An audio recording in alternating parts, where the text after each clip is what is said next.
እንግዲህ ዛሬ እዚህ ጋር የምናየው ለደረቅ ሳል፣ ለደም ግፊትን ለማስተካከል፣ ስኳርን ለማስተካከል እንዲሁም ደግሞ የሆድ መነፋትን ለማስወገድ የምንጠቀምበት ቪዲዮ ነው።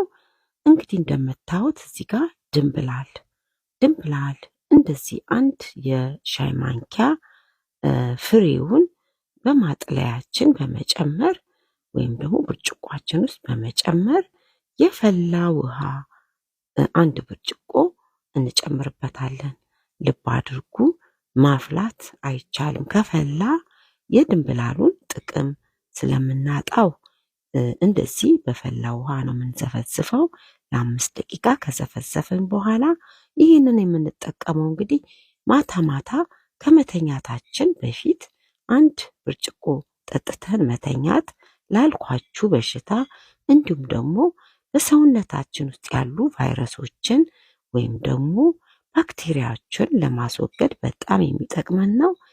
ይጠቀሙ ትላለው።